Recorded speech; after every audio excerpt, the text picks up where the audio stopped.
What is up, YouTube? Welcome back to Work Knife Balance. We're going to be diving into a Divo Knives prototype today. I'm really excited to get into this. I have been anticipating this knife for a while now. The fact that we got the prototype in here, I'm just really stoked to be looking at this right now. So before we get too far into this, I want to say thank you to anybody who's already liked and subscribed to our channel. If you haven't, feel free to hit that subscribe button down below or the little logo in the corner, and then hit the bell icon. That'll let you know when we post new content. We're going to continue to post content.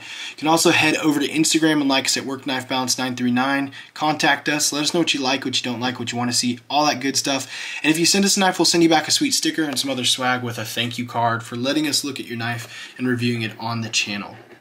Without further ado, I want to dive into this Divo Knives box right here. And we'll just go ahead, kind of the unboxing series. Take the lid off.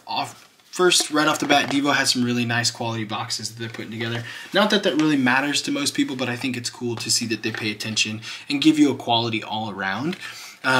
Really nice leather case. We're going to set that to the side. The knife is in here right now. You get a patch to come with this. So it's the Divo Knives patch right here with the cool kind of like 80s colors going through there. A nice Divo Knives sticker, and then you get a really good big cleaning cloth that says Divo Knives on it right there. So go ahead and set the box and all the goodies over here, and then we'll go ahead and get into this case. Really nice zippered leather case, and then the inside is this really soft microfibery kind of feel to it, and there is the Stout V2. Oh, so nice. I really like this knife, and I'm heavily anticipating August 12th when the pre-sale for the pre-order drops. So right off the bat, the biggest thing I've noticed from the Stout V2 to the Stout V1 is the size. It is a lot thinner and it is a little bit wider. So we're going to go over some of the measurements. Divo was kind enough to, Lefty was kind enough to send a little cheat sheet with it right here. So I'll let you kind of look at this if you want to pause it and see the actual dimensions. I'll mention some of them later. And then over here, there's going to be a right-handed version and a left-handed version. So you can kind of see there's the right-handed versions, the left-handed versions, and some information about the drop. The pre-order is going to be on August 12th at 1 p.m. Eastern, divoknives.com. Pre-order price is $325. After the pre-order, they will bump it up by $50 to $375. So that is a huge discount, $50 off for the pre-order there. All right. I don't really want to go over too many measurements. We're not going to pull out a tape or anything like that to measure this, just because we have all the measurements on the paper over there. But what we will do is some side-by-side comparisons so y'all can see how big this is compared to some of our common knives that y'all may have, and then compared to some of the other stouts out there as well. So up top, we've got the Ontario Rat 1. Down below, we've got the Ontario Rat 2. So you can see a side-by-side comparison to both of those. It is going to be in between in size. It's going to be closer to that, actually kind of dead center the way you look at it here. To be in between. It's a little bit smaller than the Rat 1 and a little bit bigger than the Rat 2 as we look through there. I would say carry size, though, it is going to be much closer to the Rat 2, how it feels in pocket, just because that Rat 1 feels huge.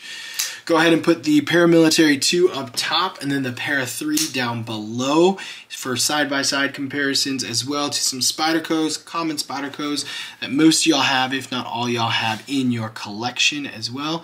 So there's those comparisons. We can see the side-by-side, once again, kind of falling right in between the two knives there.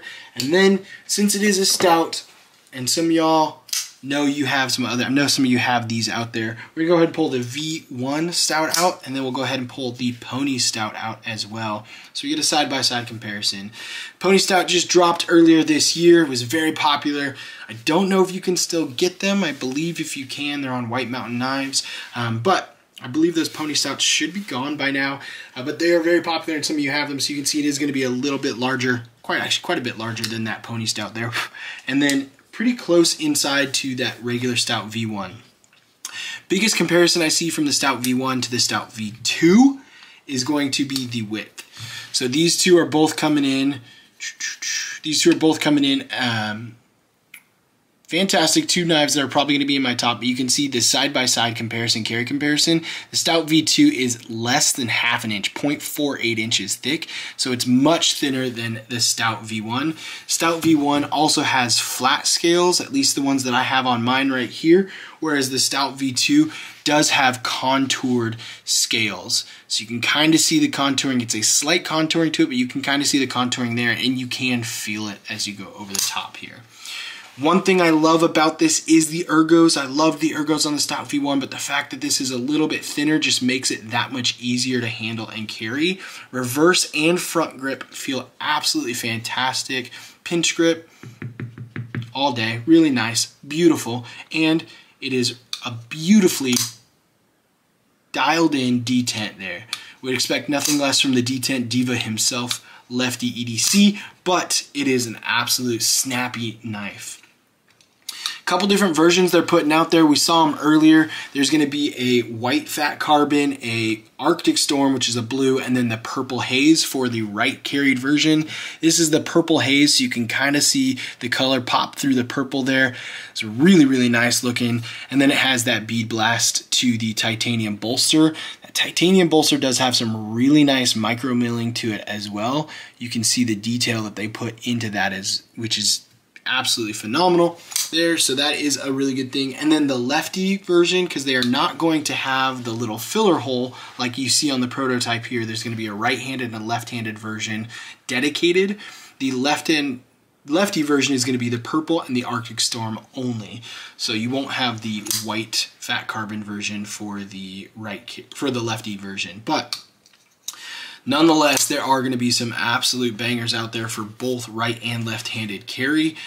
One thing that is also going to be really cool is the clips. So with the V1, we did get a wire clip to it, and I love wire clips, so I have no problem. But with the V2, they're giving us both a milled titanium clip and a wire clip. The milled clip for the titanium actually fits in the same slot that the wire clip does, so I think you can take this out and you can actually put like Lynch Northwest clips in there if you want, or the wire clip that it comes with. So you can put pretty much whatever you want aftermarket in there if you want, which is kind of cool. Really nice chamfering around the edge of the fat carbon on both sides. I like it because it allows you to see the like striation lines. See if you can see them in there. They're kind of like age lines on a tree stump. And so I like it because you can see those striation lines. Just adds a little bit more aesthetically to the knife. The jimping on the top is fantastic. I really didn't have much that I was worried about with V1, so V2 stayed the same. Feels really good. I think the fact that they're going to be getting rid of this filler tab is going to make that show side just that much more clean and really nice, but this is a beautiful knife. I really like it. I don't remember if they said they're going to do the Divo pivot like they have on a lot of their others, where you have the DK right there, and then you've got the DK right there. I can't remember if they said they weren't going to do the Divo pivot. I don't think it's going to have the DK Divo Knives pivot for the Stout V2, but yeah. I don't really have anything that I'm concerned about at all with this knife. I think the detent is beautiful. I can't really do the thumb flick, and that's just me, but you can easily thumb roll it out as well, and you can flick out on that Spidey flick really nice and easy. The only thing I would be concerned about is this clip. I haven't really put it in my pocket, and I guess I should. I always get really nervous when I get prototypes. I try not to like carry them and hard use them. I keep them nice and pretty, so when I send them on to someone else, they look good. I'll do a little quick like slice through a piece of paper, see how it comes through, and then I do a lot of ergos and hold, and I'll flick and fidget with knives here at home, but I don't really like pocket carry because I don't want to put snail trails on anything or do anything like that. So yeah, but the fact that it's coming with a wire clip just makes it that much better, because that's the one thing I don't like about a lot of titanium clips. A lot of times they rip up your pockets, so I prefer, even on premium knives, a wire clip because it slides in and out easier. So we're getting one, which is fantastic. I really love this big choke up choil on it right here. It's a 50-50 choil. You can use it for sharpening, and it also gives you that good choke up feel and status. You had the same on the V1, and so I'm glad they continued that over with the V2. The biggest difference I guess I'm looking at here is just the size. It's a lot thinner. It's in my opinion, the color schemes they chose with this one and adding that micro milling aesthetically are really nice. Yeah, I really like this knife. So this is definitely gonna be a keeper and gonna be something that I'm looking forward to. August 12th. So like I said, this is in the pass around group, so I'm gonna pass this around. This isn't my knife, but August 12th, these will drop. There will be a pre-order for them. So I guess it's not a drop. There will be a pre-order for these August 12th, 1 p.m. Eastern on divoknives.com. We will put that link down below, so you can go ahead and bookmark the link and then set a reminder, August 12th, 1 p.m. Head over there, $325, pick up whatever version you want. There will, I believe, be a limited quantity of these, so you want to make sure you get them before the pre-order is done, because if you don't get one on the pre-order, you're going to pay an extra $50 for one of these, which at $375, I'd still say this is worth it. But at $325 is a killer deal, so definitely head over. Vanick Super Clean Steel they're going to be putting on this. A Vanick's knife for $325? Come on. What are you doing? You're going to put Kunwu out of business with prices like that. Just joking. But this is absolutely fantastic. Kunwu is the only other company that I have a Vanick's blade from, so that's why I said that. But this is an absolutely just stellar deal. I highly recommend this knife. I highly recommend getting one of these on August 12th. If you got the cash, go put it down over there. There shouldn't be much of a wait. Divo's pretty good with their pre-orders, and they're pretty fast on delivery, and I've never had any problems, so there's no concerns there at all. So I don't got much else to say. Gonna go ahead and end it there. Go ahead and check the link below for Divo Knives. Any of the other links below that are going to be our Amazon links, and those support our channel. We greatly appreciate any support we can. And then also, just keep an eye out, because we are going to have our prototype, the Rango, drop on Kickstarter soon. So we're going to have 3 versions of this, I believe, available. We're going to have the titanium with the 20 CV. We're also going to have 2 G10 versions with 14C28. So yeah, go ahead and follow us on Instagram for more updates on that. And then on August 12th, hit up divoknives.com for the drop of the V2, or I guess the pre-order. I gotta stop saying drop. For the pre-order of the V2 Stout. Until next time, TTFN.